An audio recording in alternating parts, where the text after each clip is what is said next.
হাদিসের মধ্যে আছে, আল্লাহর নবী সাল্লাল্লাহু আলাইহি ওয়াসাল্লাম হাদিসে ইরশাদ করেছেন, প্রত্যেকটা নাফরমানের লাশ যখন খাটের মধ্যে করে কাঁধে তোলে, মানে কবরস্থানে নেওয়ার জন্য যখন লাশ খাটের মধ্যে কাঁধে তুলে নেয়, তখন এই পরিমাণ চিৎকার করে ওই নাফরমান লাশের খাটের মধ্যে।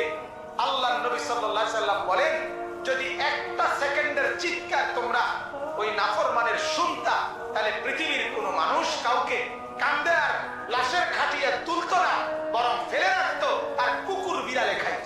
কোরআন কারীমের তাব্বাত ইয়াদা সূরার অর্থ জিজ্ঞাসা করেন, পারি। কুল হুয়াল্লাহু আহাদ সূরার অর্থ জিজ্ঞাসা করেন, পারি। আমরা তো জেনারেল পড়ছি, তো এজন্য হলো পারি না। শুদ্ধ বলেন। কেন শুদ্ধ বললেন? কেন পারেন না কোরআন? কেন পারবেন না?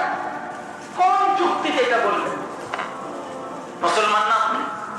তো মুসলমানের কথা কেমনে বলেন? হাজারো লাখো নওজোয়ান আল্লাহকে ভুলে গেছে, নামাজকে ভুলে গেছে।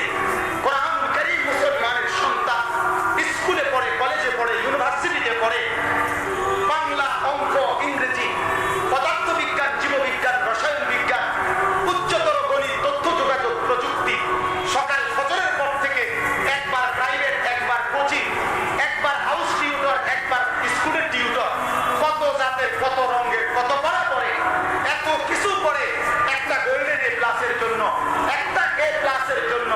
এক মুসলমানের সন্তান এত কঠিন থেকে কঠিন বিষয় সব কিছু পড়তে পারে, কিন্তু সেই ছেলেটা মেট্রিক পড়ুয়া, ইন্টারমিডিয়েট পড়ুয়া, কলেজ পড়ুয়া, অনার্স পড়ুয়া, মাস্টার্স পাস করা, এমফিল করা, পিএইচডি করা, ডক্টরেট করা, এফসিডিএস করা, এমবিবিএস করা, এফআরসিএস করা, এরকম মুসলমান যদি বলে, হুজুর আমি কোরআন পড়তে পারি না, এর চাইতে লজ্জার কথা, এর চাইতে দুঃখের কথা, এর চাইতে অপমানের কথা, এর চাইতে বেইজ্জতির কথা এই আসমানের নিচে জমিনের উপরে আর কিছু হইতে পারে না।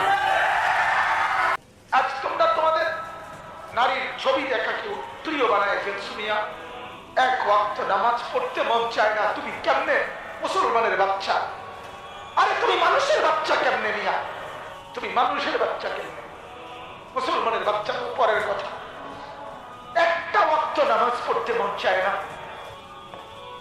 একদিনও ফজরের নামাজ পড়তে মন চায় না, তুমি মানুষের বাচ্চা হলে কেমন? কে তোমাকে বলছে মুসলমান? তুমি কে বলছে? বেটা বাখানের দুশ্চরিত্র যুবক আপনার যুবতী মেয়েকে দেখে কি আচরণ করে, চেহারাটা কেমন বানায়, তার অনুভূতিটা কি হয়, আপনি দেখেন, দেখে আন্দাজ করেন। যুবক, তুমিও তোমার বোনকে নিয়ে ভাবো। তুমি যেমন পরের বোনকে লোভের দৃষ্টিতে দেখো, তোমার বোনকেও তো এরকম লোভের দৃষ্টিতে দেখে। তুমি হবে সেই যুবক যার কারণে মা নিরাপদ থাকবে, মহল্লার বোন নিরাপদ থাকবে, মহল্লার সমস্ত মানুষ নিরাপদ থাকবে।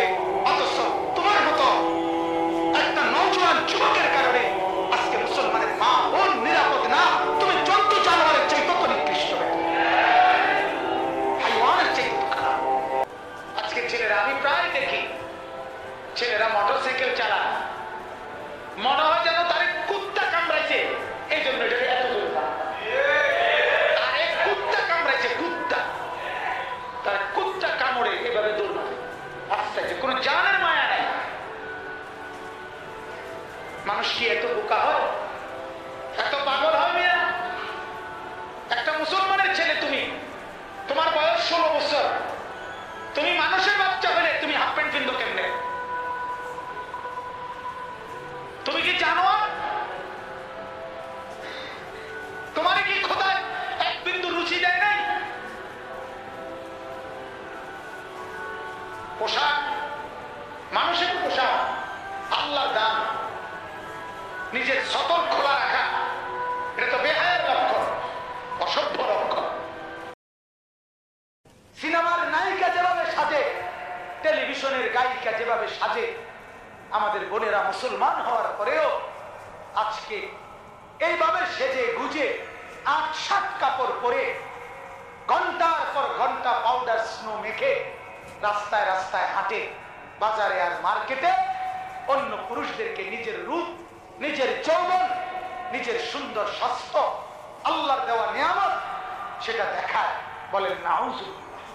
এত বেহায়া, এত বেশরম মুসলমানের মেয়ে কিভাবে হবে? এখন আর মুসলমানের বিয়ে কোনটা এটা খুঁজে পাওয়া যায়। পুরা অনুষ্ঠানের মধ্যে সবই হয়েছে, বিয়ে হয়েছে কোনানে এটা কয়েক পাওয়া যায়। বুঝেন নাই কথা? গায়ে হলুদ এটা তো বিয়ে না, এটা তো ইসলামের কিছু নাই। এটা 70,000 টাকার গেট, এটার সাথে ইসলামের কোনো সম্পর্ক নেই। কথা বুঝছেন কিনা? পুরা প্যান্ডেলের ভিতরে এই বেড়া বেড়ি একত্রে ভাত খাওয়া, এটার সাথে তো ইসলামের কোনো সম্পর্ক নেই। পুরা অনুষ্ঠানটা ভিডিও হওয়া, বেড়া বেড়ি, এটার সাথে তো ইসলামের কোনো সম্পর্ক নেই। মেয়েটা যেখানে সাজাইতেছে সেখানে সবগুলো ফোলা জোয়ান জোয়ান ছেলে গিয়া গিয়া প্রত্যেকে নিজ নিজ মোবাইলে ছবি উঠাইতেছে, বড় বড় মোবাইল দিয়া। এটার সাথে ইসলামের কোনো সম্পর্ক আছে? নাই। ছেলেটা যেখানে বড় বয়সে, হ্যাঁ, তার লগে যে জোয়ান জোয়ান বেড়ি মহিলা মেয়ে এই অসিদ্ধ করে যে লগে বসাইলো, হ্যাঁ, কতগুলো জানোয়ার, কতগুলো নর্তকী পাশে যে বসাইলো, এটার সাথে ইসলামের কোনো সম্পর্ক আছে? ছেলেটা যেখানে বড় বয়সে, হ্যাঁ, তার লগে যে জোয়ান জোয়ান বেড়ি মহিলা মেয়ে এই অসিদ্ধ করে যে লগে বসাইলো, হ্যাঁ, কতগুলো জানোয়ার, কতগুলো নর্তকী পাশে যে বসাইলো, এটার সাথে ইসলামের কোনো সম্পর্ক আছে? এত বড় বাতের থালা, এটার লগে তো ইসলামের কোনো সম্পর্ক নেই। এক বেটা কি রাক্ষস নিয়ে দেবে না, এটা